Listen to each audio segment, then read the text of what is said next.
Dad decided not to get an icon pass this year. Instead, we're making home movies in the garage. Cut! But every movie he makes is about skiing. Why didn't you just get the icon pass? Why do you keep bringing that up? To be honest, I'm a little worried about him.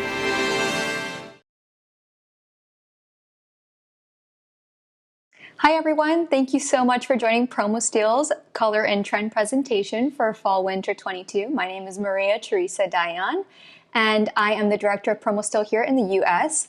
The presentation that we're showing you today is brand new. We just released our sport book at the top of the year, delayed 1 month because of COVID, so it came out in January. If you are interested in seeing it or learning more about the book, you can contact me at the end of the presentation at maria@promostylamericas.com.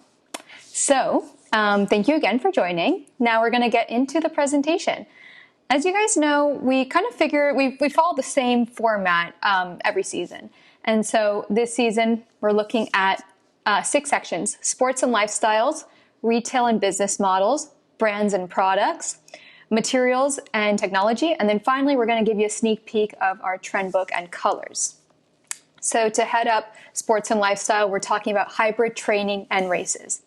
Thanks to COVID's lockdowns and online platforms such as Strava or connected fitness equipments like Peloton, virtual training and participation in iconic races can be considered a part of the new normal. For organizers of major sporting events that are either canceled or without a live audience, it's a way of reaching out to fans and creating momentum.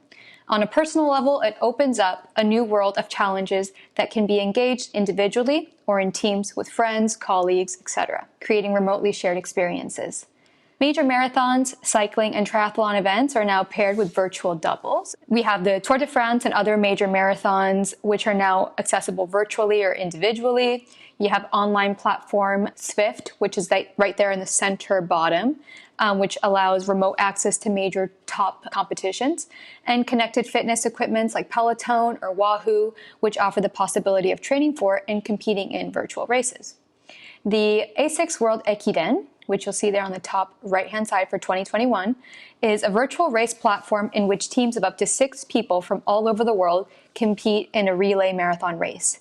Team members pass the digital Tatsuki to the next competitor at the end of every leg.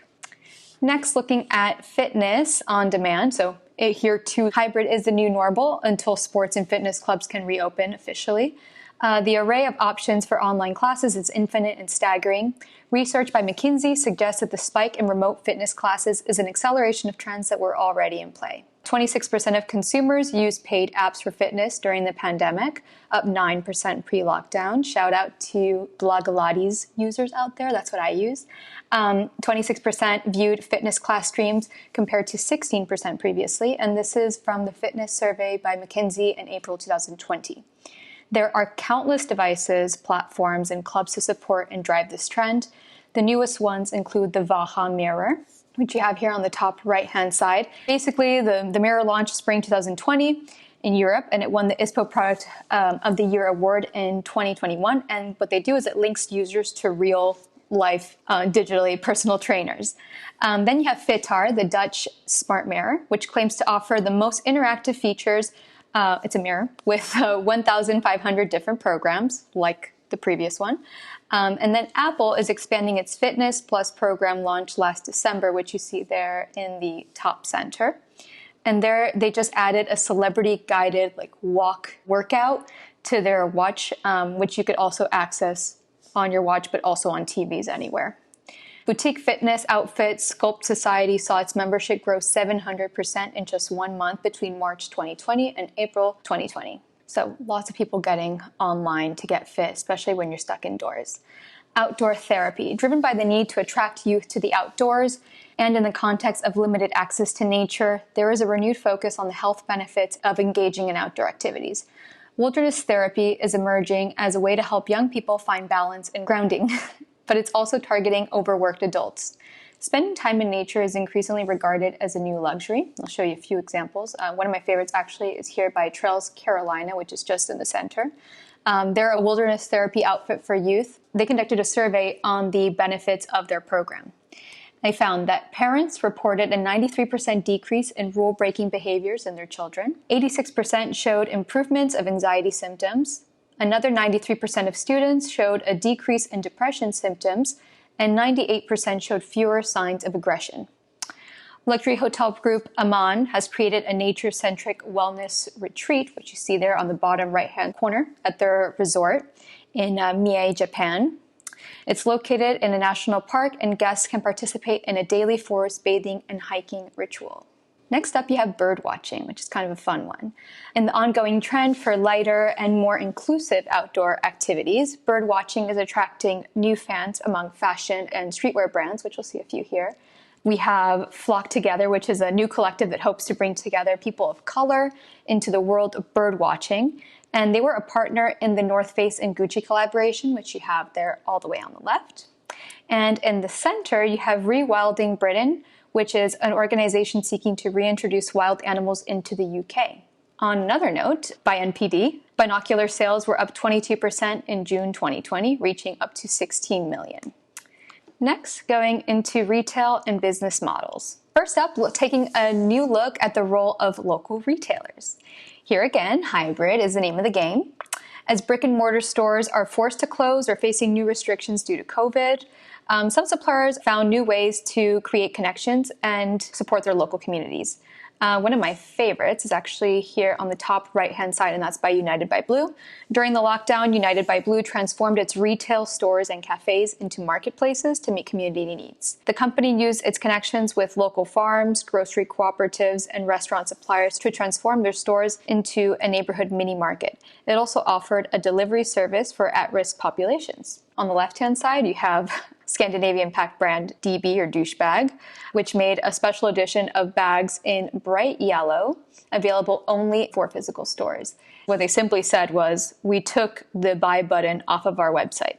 So it was that simple. Just take off the buy button, force people to go into stores. Retail creativity. Physical stores are not a thing of the past. They're increasingly being curated and editorialized to attract attention and foot traffic. A really cool video that's here on the top right-hand side is by Volback. So British brand Volback is a DTC operation, and they're looking for stockists in the most remote regions of the world. Its first vendor is the Chukwueila Roadhouse, and it's located in the Great Victorian Desert in Western Australia. Its nearest neighbor is located 264 kilometers away, and the closest city is a 3-day drive on a 1,200 kilometer dirt road. French sports retailer Decathlon is introducing a new concept, showroom/store. We'll be testing new concepts one product family at a time. The first curated theme focuses on kids' shoes, and they had a foot scanning service available at that time. And what they're doing is they're rotating their theme every 10 weeks. And the idea is to feature a new product category each time. And then finally, Louis Vuitton's latest pop-up store was coupled with an interactive experience via the LV app. It was called A Walk in the Park by Virgil Abloh, and you see that there all the way on the left-hand side. Digital and online experiences. The transition to online commerce has accelerated with lockdowns, but it's also inspiring brands to develop new experiences and formats. In addition, the need to reduce returns and improve information on sizing is driving new technologies.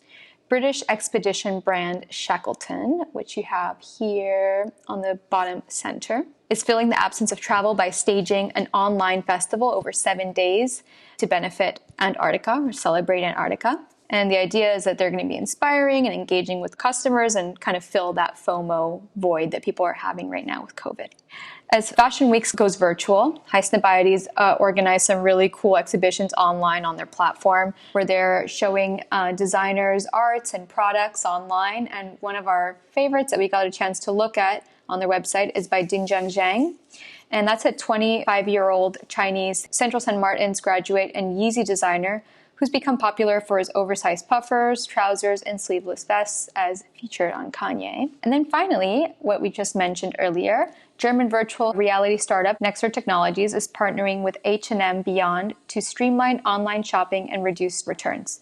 Together, they are developing a virtual fitting solution to enable customers to digitally try on clothes through a personal avatar based on Nexer's 3D scanner. A prototype is planned for summer of this year. Looking at mystery boxes. New business models include mystery boxes, which is a potentially smart solution to reduce overstock. Inspired by YouTube's unboxing phenomenon, these boxes lure customers in with exclusive deals and highly desirable brands featured within the boxes like Montclair, Balenciaga, or Off-White. Heat offers a streetwear box at $400, featuring brands like Rude or Ambush, and a contemporary option priced at $675, featuring brands like Casablanca and Hayter Eckermann. Scarce, based in NYC, which you have there in the center, founded just at the end of last year, claims a double mission of sustainability, reducing overstock and access to top luxury and streetwear brands. Finally, rental and ReCommerce. Business models based on the leasing and renting / ReCommerce continue to remodel the e-commerce landscape. In a move to counter the popularity of online ReCommerce platforms like Depop and Vinted, you have French charity organization Mouse, which is right there in the center. They launched their own platform called Trema. And the idea is that you're emptying your closets, but also helping the needy, because for every sale that you make, funds also go towards the Mouse charity. Swiss running specialist On has launched a subscription service for their new shoe, On Cyclone. It's designed to be recycled and is made with a bio-based castor bean oil poly for more than 50% of its composition. At the end of its lifespan, the worn-out shoe can be exchanged for new ones, and the subscription service is $29.99 a month. Launched in 2018, REI expanded its ReCommerce business with its garage sale, which you see there on the top left-hand side. And these were, I believe, done last year in California, in Manhattan Beach, and then in Pennsylvania. Brands and products. Okay, now we're going to be looking at monomaterial products, which you guys might remember from our presentation last year. We did a little bit of a feature on it. Now that we're seeing a lot of brands really embracing it, we think its scalability is going to increase tremendously. So here are a few different examples. We have with Helly Hansen a fully waterproof and fully monomaterial outerwear featured in its Lifa range, which you have there on the top. Houdini's Mono Air hoodie is 100% polyester, trimming included, and made from a Polartec Power Air fabric engineered to reduce microfiber shedding. The brand has decided to make the pattern and supplies available online as an open source design, so anyone can use it. The CEO of Houdini, Eva Karlsson, said, "To make a real impact, we need to collectively make progress and share the progress that we make." Mammut's Close the Loop t-shirt is 100% nylon and made from recycled climbing ropes. Next, you have in the center with the green jacket by Rab Arc Eco, a jacket made entirely of recycled polyester and that can be recycled at the end of its life. And finally, Montclair here, the bottom center where it says Born to Protect. They introduced their first 100% nylon puffer jacket last year, and they now turn into a whole product category branded Born to Protect. It's based on Aquafil's EcoNil and filled with sustainably sourced down, certified DIST. Next, Smart Mask, which clearly is a new product category that's probably not going to go away anytime soon. So first, we have the Urban Air Mask 2.0 by Arium. That's a Scandinavian company that has created a washable mask with a 5-layer filtration system used to block pollen, bacteria, dust, and toxins. In France, Solomon, Chamatex, and design studio Zebra has developed a smart mask for athletes whose design is made to avoid the suction effect that masks make when you're like running or doing an activity, that breathing in and out, you feel like the mask like keeps pushing into your face. It's done using a vertical design so that the mask does not collapse into your mouth when you're running. Then you've got Breathe Tech, which is a smart mask on the bottom right-hand side of the screen.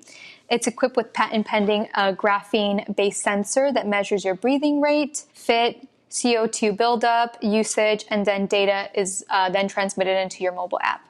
And then finally, Project Hazel by Razer is a prototype smart mask which has a built-in microphone and speaker that can amplify your voice, which is up here on the top left-hand side, along with active air ventilation, high-performance filtration, and a transparent cover right in the front. The charging box includes a UV light to sterilize and recharge the filters. Next up, looking at materials. So we're going to be looking at a lot of natural materials here. First up, circular cotton. The development of chemical recycling that converts cotton-rich used clothing and scraps into semi-synthetic cellulose fibers is making progress, and it is scaling up. We have RenewCell here on the left-hand side with Circulose. They partnered with Bank & Vogue to supply used clothing.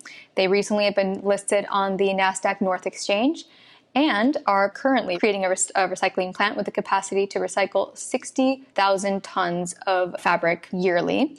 And their goal is to begin operating in 2022. Next, you have Infinited Fiber, which has introduced a new brand name for their patented regenerated fiber Infina. The Finnish startup has developed a process that replaces toxic chemistry used to dissolve cellulose with a safer urea-based process that produces cellulose carbamate. The process can be used to recycle cotton textile waste, cardboard, wheat, rice straw into textile fibers. Next, you have Spinova, which is here on the top right-hand side. They developed a mechanical recycling process that generates a cellulose fiber, which is considered a natural fiber at this point, but it might be labeled a paper fiber when made commercial. Ongoing collaboration with the Bergen's collection of Tomorrow has led for the development of a series of products made with a blend of Spinova, Tencel, and organic cotton.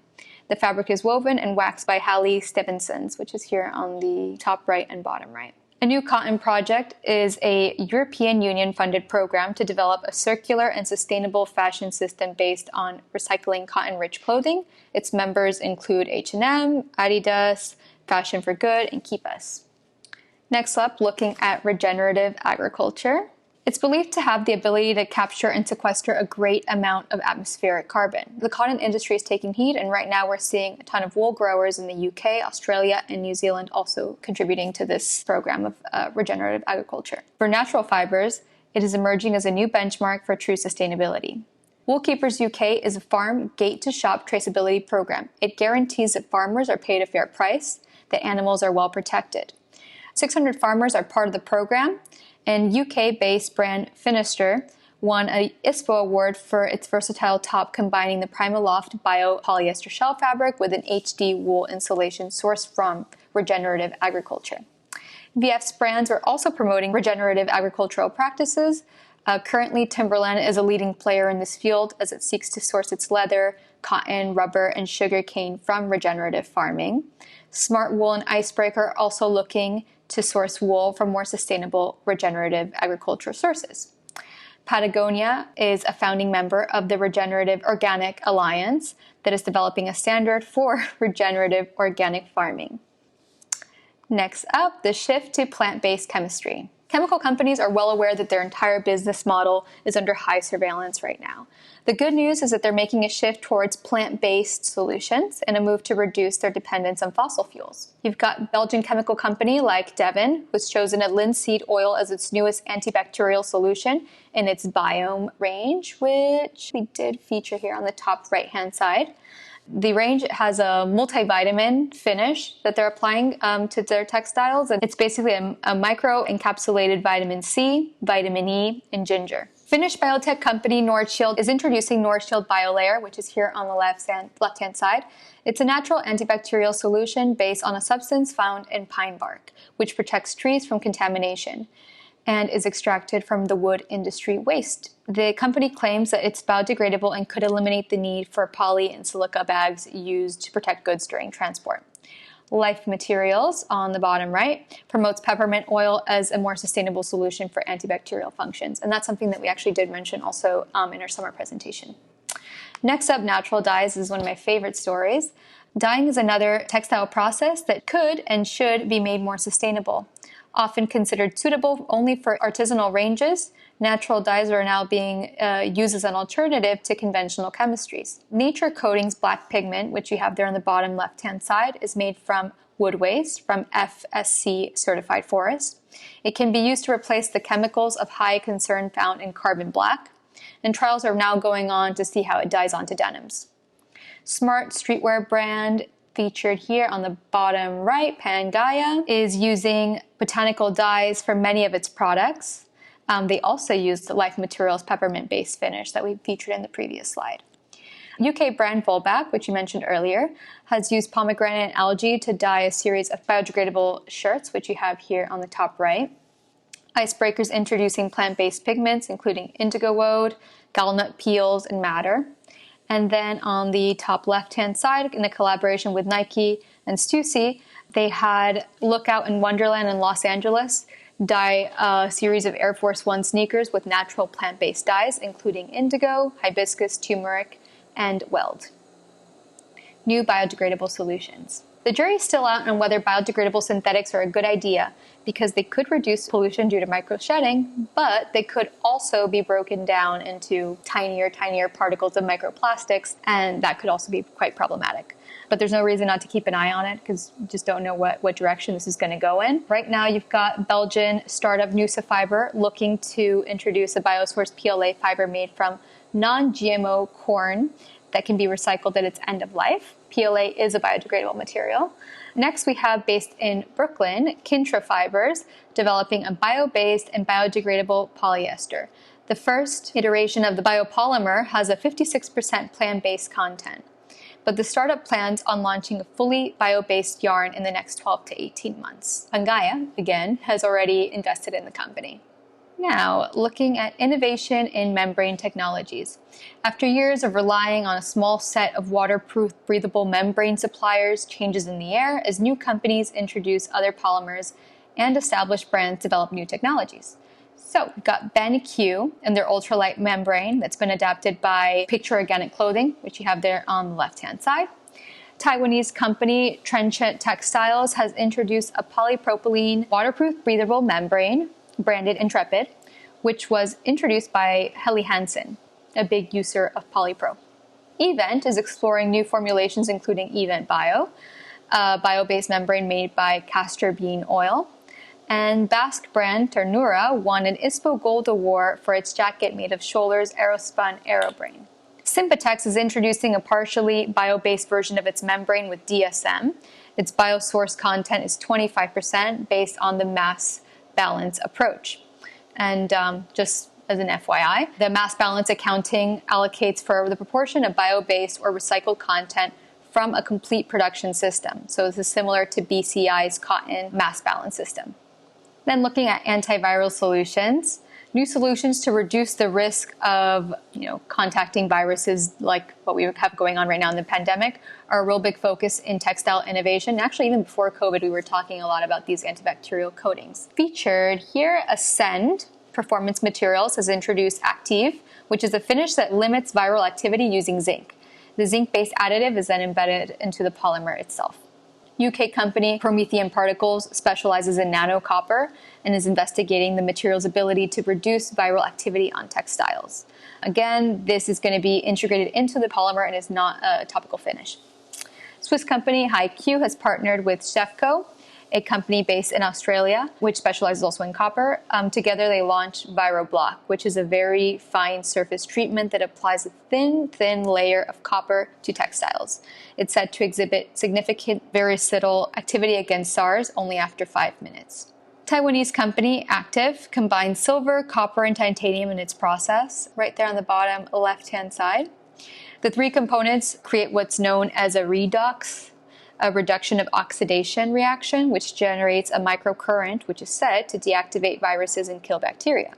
In addition, after titanium atoms are oxidized in the air, they're converted into titanium dioxide. When exposed to sunlight, a photocatalyst reaction occurs, which further reduces the action of organic bacteria and viruses. The finish can be applied onto fibers and textiles. Next up, technology. Here we're going to be talking about 3D printing. New developments in additive manufacturing continues to be a big focus, and the focus, of course, on how to scale it.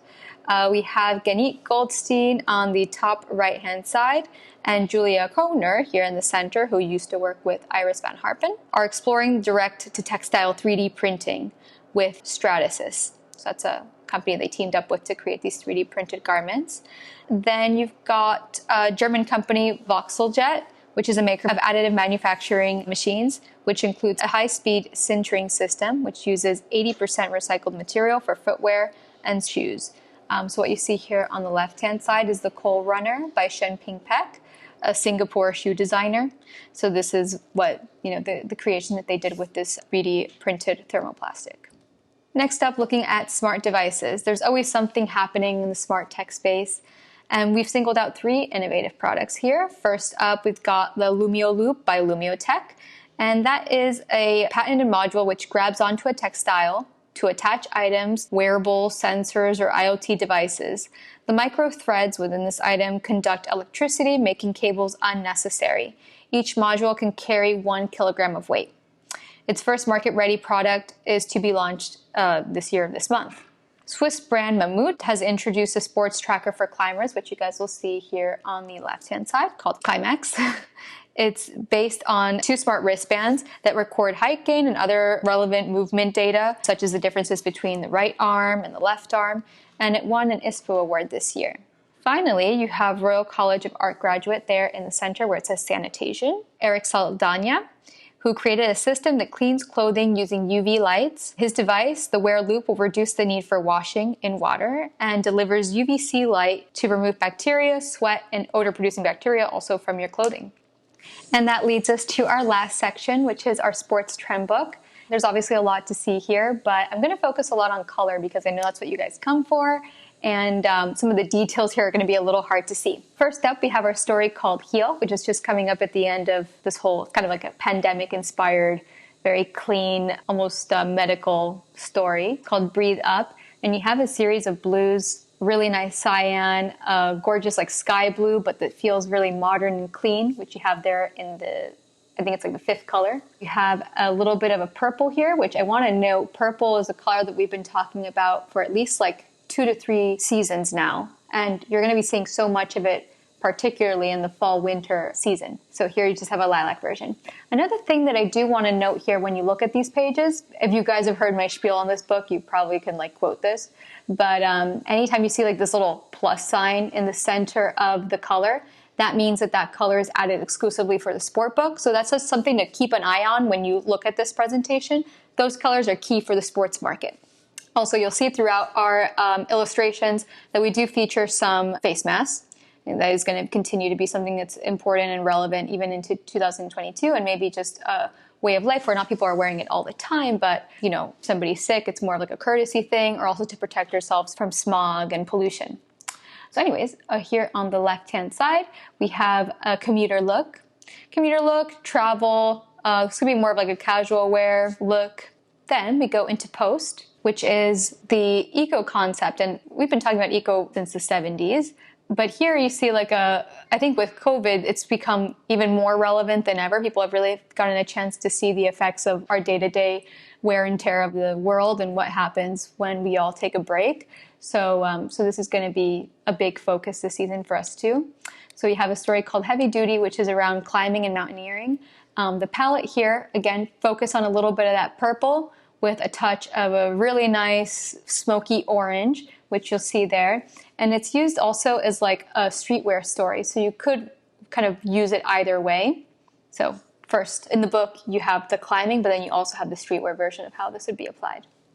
This theme is beautiful. It's called Desire, and it's super girly. It's a really fun, girly theme. There are like some men's palettes in here as well. But the first one that we have focused here is called Fairy Escape. And that has a series of really pretty moss greens, very earthy palette, and again, those purples that we mentioned earlier. So you have like orchid-inspired purples, another lilac in this palette, and then you see the black here. That's like eggplant. So think of that as a really charred eggplant color, almost leaning towards like a black, brown, purple. And this look, because it is so nice, calming and relaxing on the eyes, is used for yoga. Could also be used as a commuter look, as a travel look. And so here you see the combination really being the clean mint, which is like an update to the sage we've been having for a few seasons. That clean, like not at all mauve-y purple, and then really pretty moss.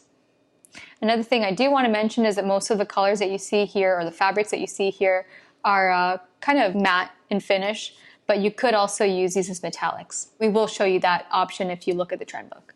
Then next base, which is again following the story of the eco, you have a use of the eggplant color, which I mentioned earlier, 2 gray-scaled blues, which you have like towards the bottom of the palette, and then another orange. This is not the same orange as the previous story, like 2 stories ago. This is a new orange, and it's a little bit lighter, more like a workwear inspired palette. So usually in times of like pandemics or big like disasters, people turn towards minimalism. And so this is going to be like our new minimalist story for that, with a minimalist, eco, but also our luxury concept. So in this case, we created a look for working out.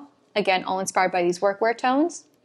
And there you have it, guys. Thank you guys so much for joining me in this presentation. I know there was a lot to see. If you do have any questions, please feel free to message me at maria@promostylamericas.com. Here it says contact@promostyl.com. You could also do that too, but if you want to reach me directly, it's Maria, M-A-R-I-A, @promostylamericas.com. Thank you again, and I look forward to working with you. And also, I forgot to mention, this season, we launched our books as PDFs in addition to just like physical copies. So because a lot of people are working from home, maybe it's not relevant to have a physical copy. They don't have a team to share their books with. It's easier to just get a PDF, and those are sold really discounted. So if you do have a question about that, reach out to me. Thank you. I was going to get an icon pass this season, but then got really into baking. I don't miss the mountain at all. I don't. Why would I? You just gotta fill that void.